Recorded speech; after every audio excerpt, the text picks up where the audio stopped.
ઉપલેટા શહેર અને તાલુકા કોંગ્રેસ દ્વારા ખેડૂતોના સમર્થનમાં સરકાર સામે મોરચો માંડવામાં આવ્યો છે।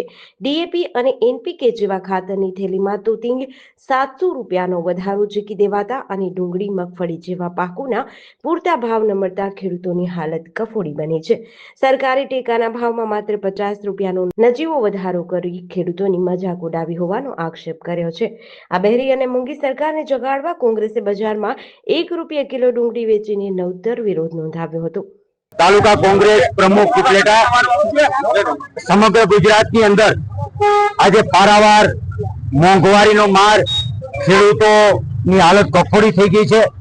ખેડૂતોના ખેતરની અંદર પાક માટે રાસાયણિક ખાતર ડીએપી હોય, 1232 હોય, એનપી હોય, આ ખાતરોની અંદર મોટો તોતિંગ વધારો 700 રૂપિયા સુધીનો વધારો એક હારે ઝીકી દીધો।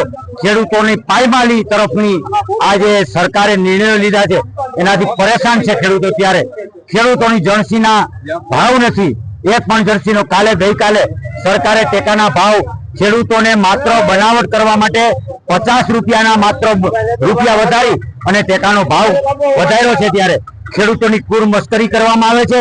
ખેડૂતોની ડુંગળી અને જેવા પાકો છે એનો હાવ નહીવત ભાવ છે, જે બજારની અંદર અને ખેડૂતોને શેડે નાખી દેવી પડે એવી પોઝિશન આપે છે। અને 1 વીઘાના ખેડૂતોને લડવા માટે 10,000 રૂપિયાનો ખર્ચ થયો છે। ત્યારે ખેડૂતોને 1 વીઘે 15 થી 20,000 રૂપિયાની નુકસાની ભોગવીને ખેડૂતોએ આજે આ જણસી પાયમાલી તરફ ખેડૂતો ધકેલાઈ ગયા છે। ત્યારે આ સરકાર જાતિની બેરી મૂંગી સરકારને જગાડવા માટે આ ગુજરાતની જનતા, આ સૌરાષ્ટ્રની જનતા, આ ઉપલેટાની જનતા ના આજે અમે જગાડવા માટેનો આ કાર્યક્રમ કર્યો છે અને લોકોને બતાવવા માટે કે આ સરકારથી સૌ જાગી જાઓ। આ ખેડૂત વિરોધી સરકાર છે, આ સરકારને ઓળખી લેવાની જરૂર છે। કૃષ્ણકાંત જોટાઈ, ઉપપ્રમુખ રાજકોટ જિલ્લા કોંગ્રેસ સમિતિ। છેલ્લા કેટલાક સમયથી આ ભાજપની સરકારની જે ખેડૂત વિરોધી નીતિઓ છે એને કારણે સૌરાષ્ટ્રનો અને દેશનો ખેડૂત પાયમાલ થતો જાય છે। આ સરકાર સુધી આ ખેડૂતની પાયમાલીનો અવાજ પહોંચાડવા માટે આજે કોંગ્રેસ દ્વારા એક નવતર પ્રયોગ કરી અને ડુંગળી ₹1 કિલો ડુંગળી વેચવાનું નક્કી કર્યું કે ખેડૂતોની પડતર કિંમતથી પણ ઓછા ભાવે ડુંગળી વેચવી પડે એવી ખેડૂતોની હાલત છે।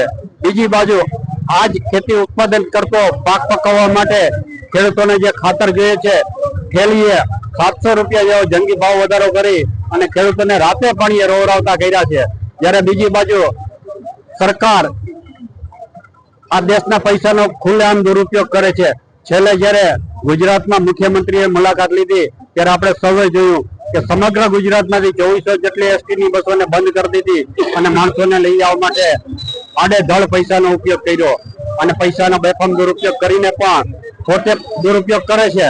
અને બીજી બાજુ લોકોને કહે છે કે તમે ડીઝલ બચાવો, ડીઝલના વાહનનો ઓછો ઉપયોગ કરો, સોનું ઓછું કરી દો અને પોતાનો જે દુરુપયોગ છે એ ક્યાંય કરતા નથી। આ સમગ્ર બાબતને ઉજાગર કરવા માટે આજે ઉપલેટા શહેર અને તાલુકા કોંગ્રેસની આગેવાનીમાં અમે સરકાર સુધી સરકારની નીતિઓ ખોટી છે એ બતાવવા માટેનો એક નવતર કાર્યક્રમનું આયોજન કરેલ હતું। જેડીસી ન્યૂઝ સાથે વિપુલ ધામેચા, ઉપલેટા।